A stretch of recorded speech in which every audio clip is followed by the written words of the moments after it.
ഗുരുവായൂരിൽ നവീകരിച്ച മഞ്ജുളാൽ തറയും വെങ്കലത്തിൽ തീർത്ത ഗരുഡ ശില്പവും സമർപ്പിച്ചു. ക്ഷേത്രത്തിന് കിഴക്കേ നടയിലാണ് സമർപ്പണം നടന്നത്. ഏകദേശം അരനൂറ്റാണ്ട് പഴക്കമുള്ള പ്രതിമ മാറ്റിയാണ് 5000 കിലോയ്ക്ക് മുകളിലുള്ള പുതിയ ഗരുഡ ശില്പം സ്ഥാപിച്ചത്. 5200 കിലോ വെങ്കലം ഉപയോഗിച്ച് 20 അടി നീളത്തിലും 8 അടി ഉയരത്തിലുമാണ് ഗരുഡ ശില്പം നിർമ്മിച്ചിരിക്കുന്നത്. ഉണ്ണി കാനായിയാണ് ശില്പി. വാസ്തുവിദ്യ ആചാര്യൻ കാണിപ്പയ്യൂർ കൃഷ്ണനമ്പൂതിരിപ്പാടിന്റെ നിർദ്ദേശാനുസരണം കെ രാമകൃഷ്ണനാണ് കരിങ്കല്ലിൽ പുതിയ മഞ്ജുളാൽ തറ തീർത്തിട്ടുള്ളത്.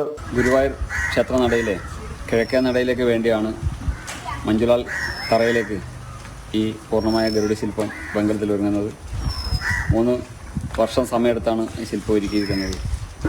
8 അടി ഉയരവും 20 അടി വീതിയുമുള്ള ഈ ഗരുഡ ശില്പം 5200 കിലോളം തൂക്കം വരും. പ്രമുഖ വ്യവസായി വേണു കുന്നംപള്ളിയാണ് ഈ ശില്പം ഗുരുവായൂർ ക്ഷേത്രത്തിലേക്ക് സമർപ്പിക്കുന്നത്. ദേവസ്വം മരാമത്ത് വിഭാഗത്തിന്റെ മേൽനോട്ടത്തിൽ arch link architects and designers ആണ് പ്രവൃത്തി നിർവഹിച്ചത്. പ്രവാസി വ്യവസായിയും മലയാള സിനിമാ നിർമ്മാതാവുമായ വേണു കുന്നപ്പള്ളിയാണ് സമർപ്പണം നടത്തിയത്. ജനം, തൃശൂർ.